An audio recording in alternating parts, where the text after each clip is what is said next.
ఈరోజు మేము మార్చి 17వ తారీఖు ఇక్కడ వాలంటీర్ల మహాధర్నా నిర్వహించడానికి వాలంటీర్ల మీద రాష్ట్ర కూటమి ప్రభుత్వం చాలా నిర్లక్ష్యం వహిస్తుందండి. 9 నెలలు గడిచినా కూడా వాలంటీర్ వ్యవస్థ గురించి ఏ విషయం చెప్పకుండా రాష్ట్ర ప్రభుత్వం అలా ముందుకు సాగిస్తూనే ఉంది. వాలంటీర్ వ్యవస్థ ఏ తప్పు చేశారండి? రాష్ట్ర ప్రభుత్వానికి తెలియదా? కరోనా టైంలోని వాలంటీర్లు వాడుకున్నది, ఫ్లడ్ టైంలోని వాలంటీర్లు వాడుకున్నది. వాలంటీర్ మేము అడిగామా మాకు ఉద్యోగ భద్రత కావాలి, కనీస వేతనం చెల్లించండి అనేసి మేము ఏమన్నా అడిగామా? చంద్రబాబు నాయుడు గారు ఎన్నికలకు ముందు ఏ విధంగా హామీ ఇచ్చారు? 10,000 మీకు ఇస్తాను, ఉద్యోగ భద్రత కల్పిస్తానని మేము అడిగామా? ఏమన్నా ఎన్నికల లాభం కోసం తనంతటి తాను వాలంటీర్లను వాడుకున్నారు. ఈరోజు మా ముందుకు వచ్చి చెప్పడానికి కూడా, సమాధానం చెప్పడానికి కూడా రావట్లేదు.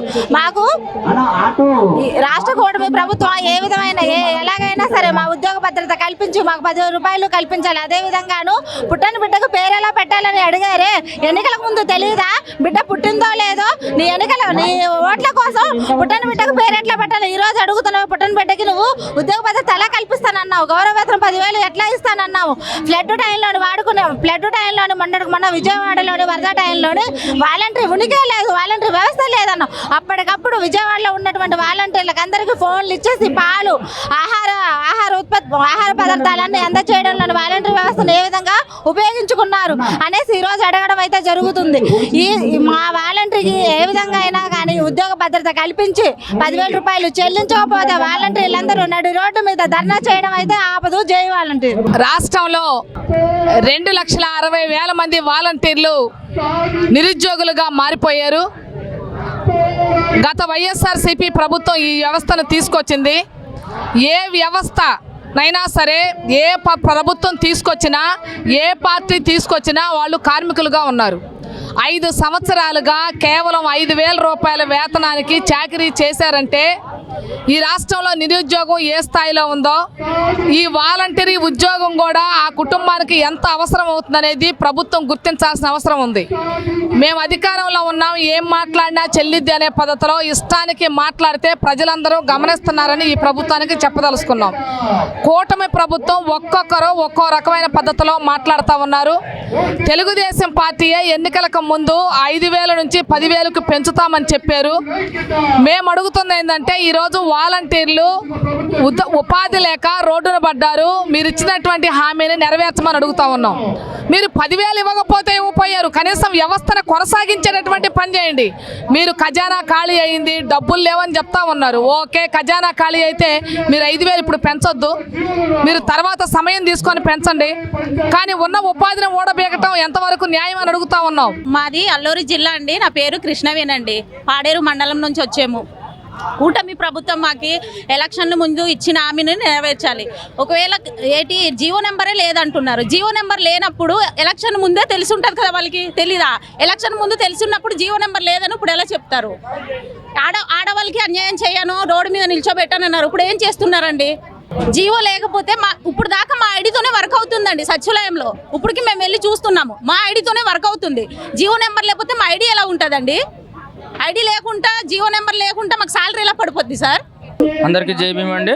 నా పేరు సత్యారావు, అల్లూరు జిల్లా పాడేరు మండల ఉపాధ్యక్షుడిని. నేను గ్రామ వార్డు వాలంటీర్ అసోసియేషన్ సిఐటి అనుబంధ సంఘాలను పనిచేస్తూ ఉన్నాను.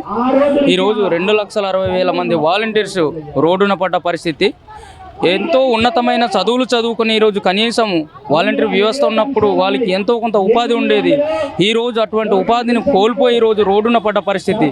ఇప్పుడు చదువుకున్న యువత అనేక మాదక ద్రవ్యాలకి, కొంతమంది మందుకి బానిసలైపోయి ఉపాధి లేక చదువుకొని వెర్రి వాళ్ళ పిచ్చోళ్ళలాగా తిరుగుతున్నదంటే ఈరోజు ప్రభుత్వ నిర్లక్ష్యమే, ప్రభుత్వం ఒక వైఫల్యం.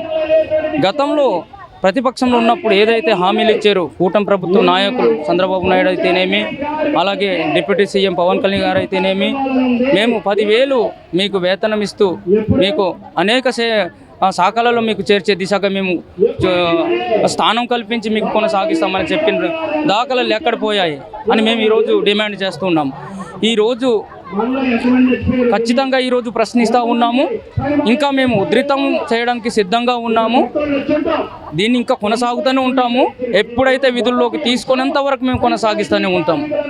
ఏజెన్సీ ప్రాంతంలో అయితే కనీసం ఎక్కడ పని చేసుకుందాం మన కనీసం చదువుకున్న యువతకి వేరే మార్గాలు లేక అనేక ప్రలోభాలకి దారితీసి వాళ్ళ జీవితాలని నాశనం చేసుకుంటున్నారు. కారణం ప్రభుత్వ వైఫల్యం.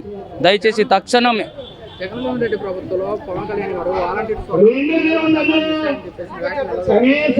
ఇప్పుడు పవన్ కళ్యాణ్ గారు జగన్మోహన్ రెడ్డి హయాంలో ఇంతమంది ఆడపిల్లలు మిస్సింగ్ అయ్యారని చెప్పారు కదా. ఈరోజు తాను పదవిలో ఉన్నారు కాబట్టి వాళ్ళు ఎక్కడ మిస్సింగ్ అయ్యారో తీసుకువచ్చే బాధ్యత కూడా తనకు ఉంది, పవన్ కళ్యాణ్ గారికి ఉంది. ఖచ్చితంగా తీసుకురావాల్సిందే నిజంగా మిస్ అయి ఉంటే. లేదా ఇది ఒక రాజకీయ ధోరణితో మమ్మల్ని నెట్టివేసి రాజకీయ నెపంతో నెట్టివేసి ఈరోజు విధుల్లోకి తీసుకోకుండా కక్ష సాధింపు చేయడం అన్నది ఇది భావ్యం కాదు. పిచ్చుక మీద బ్రహ్మాస్త్రం ఎందుకు అన్నట్టు మేము ఈరోజు రోడ్డున పడడానికి కారణము ప్రభుత్వ వైఫల్యాలే. తక్షణమే విధుల్లోకి తీసుకోవాలి. తీసుకున్నంత వరకు మేము డిమాండ్ చేస్తూనే ఉంటాం. ఈరోజు యువత చెడిపోతున్నారంటే కారణం ప్రభుత్వ వైఫల్యమే. ఎండపాక మండలం పురుషోత్పట్నం గ్రామ పంచాయతీ C23 క్లస్టర్ వాలంటీర్ని సార్ నేను.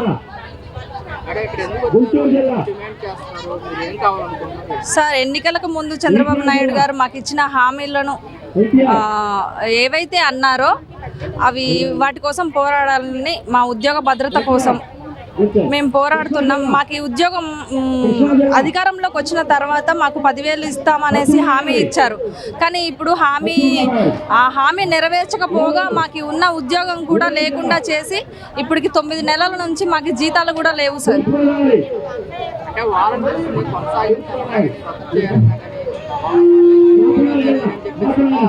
అర్థం కాలేదు వాలంటీర్స్ కొనసాగించాలన్నా రద్దు చేయాలన్నా కానీ వాళ్ళు జీవోలో లేరని చెప్పి సార్ జీవో అని మాట్లాడుతున్నారు సార్. ఒక జీవో సృష్టించాలన్నా వాళ్ళే, తీసేయాలన్నా వాళ్ళే కదా సార్. ఈరోజు జీవో అని మాట్లాడుతున్నారు సార్. ఎలక్షన్స్కి ముందు జీవో గురించి గుర్తు రాలేదా సార్?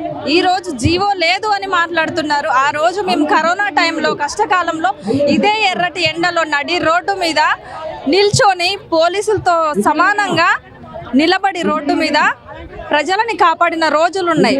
మా కుటుంబాలని సైతం లెక్క చేయకుండా రోడ్డు మీద నిలబడి ప్రజలకి సేవలు చేస్తూ ఉన్నాం తప్పిస్తే మేము ప్రభుత్వాలకి పని చెయ్యలేదు. ఇప్పుడు కూడా మేము ప్రజల కోసమే పనిచేస్తున్నాము. ఇప్పటికి కూడా మా యొక్క క్లస్టర్ని, మా యొక్క ఐడీలని సచివాలయాలు ఉపయోగించుకుంటున్నాయి. ఇప్పటికి కూడా మా దగ్గర నుంచి సమాచారాన్ని తీసుకుంటున్నారు. డోలా బాల వీరాంజనేయ స్వామి గారు ఎన్నికలు అయిపోయిన తర్వాత గవర్నమెంట్ అధికారంలోకి వచ్చిన తర్వాత ఈయనకి ఆ శాఖను అప్పచెప్పాక వారు ఒక మాట మాట్లాడారు. 2023 ఆగస్టు నుంచే వీళ్ళు రెన్యువల్ చేయలేదు. మా ప్రభుత్వం అధికారంలోకి వస్తుంది, మేము వీళ్ళని రెన్యువల్ చేయబోతా ఉన్నాం, వీళ్ళకి జీతాల్ని పెంచబోతున్నాం అనే పద్ధతిలో మాట్లాడారు. మరి ఇప్పుడు ఏమైంది? పుట్టన బిడ్డకి పేరెట్ట పెట్టాలని మాట్లాడుతున్నారే. ఊసరవల్లిలాగా మాట్లాడకండి దయచేసి. ప్రజలు గమనిస్తున్నారు. ఇది నిరుద్యోగానికి సంబంధించిన సమస్య, 2 పార్టీల మధ్య సమస్య కాదు. వాళ్ళు తీసుకొచ్చారు కాబట్టి మేము కొనసాగించమనే మాట అనకండి. వీళ్ళందరూ కూడా ఓట్లు వేయబట్టే ఈరోజు తెలుగుదేశం పార్టీ అధికారంలో ఉంది. ఎక్కడన్నా ఒకళ్ళరా కార్యకర్తలు ఉంటే ఉండుండొచ్చు. ఇప్పుడు మీరు 10,000 రూపాయలు వేతనం చేసి మీరు వ్యవస్థను కొనసాగిస్తే మీరు ఏం చెప్తే అదే చేస్తారు. కార్మికులైనా ఉద్యోగులైనా ఏ పార్టీ అధికారంలో ఉంటే ఆ పార్టీ ఏం చెబితే, ప్రభుత్వం ఏం చెప్తే అదే చేస్తారు. కార్మికులు ఉద్యోగులు చేసే పని అదే. అందుకని వీళ్ళకి వైఎస్ఆర్సీపీ ముద్ర వేసి వాళ్ళకి ఉపాధి లేకుండా చేసే పని దయచేసి చెయ్యొద్దు.